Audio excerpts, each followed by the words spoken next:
So we now move to the funding risk topic, and in this topic we'll introduce the components of funding risk, the source of liquidity risk, and the relation between liquidity risk and concentration risk. Uh, what we need to understand here is that liquidity risk is directly related to concentration risk, and the firm should be able to properly identify, measure, and monitor these risks. And one way to measure concentration is risk by benchmarking against industry factors through the use of measures like Gini index and Lorentz curves. It is important to understand the use of these concentration measures, and we understand that the risk cannot be measured in isolation, and prudent risk management requires transparency and effective back office function. We'll also look at the impact of changes in regulatory framework on liquidity risk. So I start with the systematic sources of liquidity risk. So bank's liquidity risk typically arises from mismatch in term structure of its assets and its liability, or from different sensitivities which may lead to unbalanced exposure concentration. Liquidity issues also arise when banks incorrectly estimate the depth and the liquidity of the market or their sensitivities. When liquidity risks are present, they create valuation and funding issues that can affect the duration of assets and impair sensitivity measurements. The total cost of liquidity is the measure of these liquidity risks. Banks typically have varying marginal cost of funding, which can be estimated as the opportunity cost of collateral pledged for receiving funding for central banks. Short-term reference rate like LIBOR or Euribor that measure the cost of funding in interbank may diverge from the central bank rate, and spread between these rates are key indicator of difficult faced by banking in obtaining liquidity against their collateral. The spread between short-term rate and central bank rate can be seen as a measure of market tension and useful measure of liquidity risk. The liquidity cost can be measured by the following function, where the total cost of liquidity of bank I is given as cost of liquidity is a function of amount that bank needs to borrow into interest rate plus net position of bank on the internet bank into plus opportunity cost of holding capital plus cost of transaction. So a rough idea about how we go around and calculate that liquidity cost. Now we look at when we look at this, typically when the central bank's rates decline, interbank market rates fall by a greater proportion.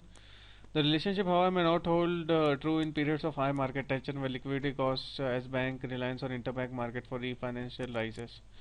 If this is the case, as was in 2008, spreads merely measures credit risk and the opportunity cost of holding collateral capital, and the liquidity risk as it is at its highest. So now we move to concentration risk. The level of concentration of root risk factor is seen as a true measure of exposure to liquidity risk. Concentration to factor including asset types, funding channel, currencies, sector, counterparty or option strike can all create liquidity issues. Liquidity risks are therefore directly linked to portfolio concentration and are proportionally sensitive to systematic shocks as level of concentration increases. In other words, liquidity risk can be estimated through measures of factor concentration under different scenarios using tail events. To properly mitigate liquidity risk, banks should be able to identify the true root risk variable and use diversification as fundamental means of risk mitigation. This may prove difficult, however, due to extensive use of derivative, complex legal firm and hybrid products. And these products may distort true sensitivity between factors and may make identifying true risk factor very difficult. Concentration risks can also arise by funding sources like retail, wholesale, interbank, and asset types, and can expose firms to specific risk factor. Firms should use liquid scenarios to shock risk factors weighted by concentration to each specific portfolio. These weights should not be seen as a static and should be reviewed and adjusted periodically. So we look to two new terms here. One is the Gini index and Lorentz index, and we are going to move into them more. Now the whole idea here is to understand risk concentration and measure them and benchmark them. And risk concentration or liquidity depends on concentration of other bank to similar factors. Since risk concentration change over time and can develop spontaneously, it is important that the bank will be able to benchmark its own assets against sector, and in order to assess the impact of tail events on liquidity. So a bank need to search for funding, market depth and collateral, and assess the impact of tail events on liquidity and try to assess the types of liquidity affected. Two measures of concentration used in benchmarking dynamic concentrations are Gini and Lorentz curve. A Gini is based on Lorenz curve, which was initially designed to plot the proportion of population's total income that is earned cumulative by bottom x bottom of the population. The Gini index is defined as Lorenz as the line of perfect distribution. A Gini index from 0 to 1 with low Gini index coefficient denoting more equal distribution, high coefficient denoting more inequality. In a portfolio scenario, a low Gini coefficient denotes a well-diversified portfolio, with high coefficient denotes a more concentrated portfolios.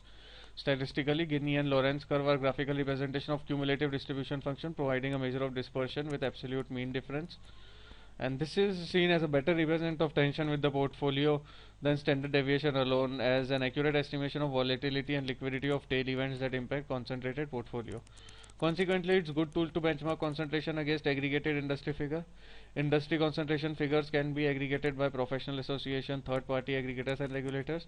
Some example of concentration factors include asset allocation, which can be done by rating mark to market, all liabilities like bucket currency, leverage ratio, cyclical factors, portfolio concentration, and pledge collateral. So when we look at the Gini index and the Lorenz curve, we have on the y-axis cumulative exposure in portfolio, and on the x-axis we have cumulative share of portfolio. So a perfect line would be a straight line which would be inclined and which increases the cumulative exposure in portfolio as we reduce the cumulative share of portfolio. So cumulative functions are often used to prevent unevenly distributed contribution, such as population wealth. So they represent how the wealth is unevenly distributed. Now the x-axis of these graphs represent the cumulative categories for each risk factor, and the y-axis represent the total value of exposure to a given risk factor. As mentioned previously, Gini index indicate high level of concentration. As the Lorenz index approach a perfect distribution line, the Gini index decreases, indicating low level of concentration. These graphical representation are particularly useful in benchmarking and comparing risk concentration among traders, division, profession, associations. And by continuously monitoring and reconciling ring exposure, internal concentration of liquidity exposure may no longer seen as risky and or misaligned with bank internal policies. Now we move to counterparty and regulatory driven risk. Now the financial crisis of 2007 highlighted there is no longer prudent to manage risk in isolation. A firm risk is dependent on counterparty risk, and risk to firm can arise by other firms failing to properly mitigate their own risk. A bank's liquidity risk can arise from trading and settlement counterparties, and transparency is the key in mitigating these type of risk. Effective risk measurement also requires a high level of back office efficiency and awareness. Regulatory driven changes from Basel II and the Markets in Financial Instrument Directive have created not only opportunities for regulatory arbitrage and tailored product structuring, but also led to financial institutions create similar strategies, leading to greater liquidity concentration. Therefore, it is important that institutions anticipate the consequences of regulatory driven tactics and how periods of market euphoria or panic can bias the markets. So that was all about the funding risk. If I were to quickly summarize it, so the most important thing here to understand is that the risk concentration or liquidity depends on concentration of other bank to similar factors, and to measure these concentration we use dynamic concentration benchmarking tools like Gini index and Lorenz curves, and they are graphical representation of cumulative distribution function and are seen as a better representation of tension within portfolio than standard deviation.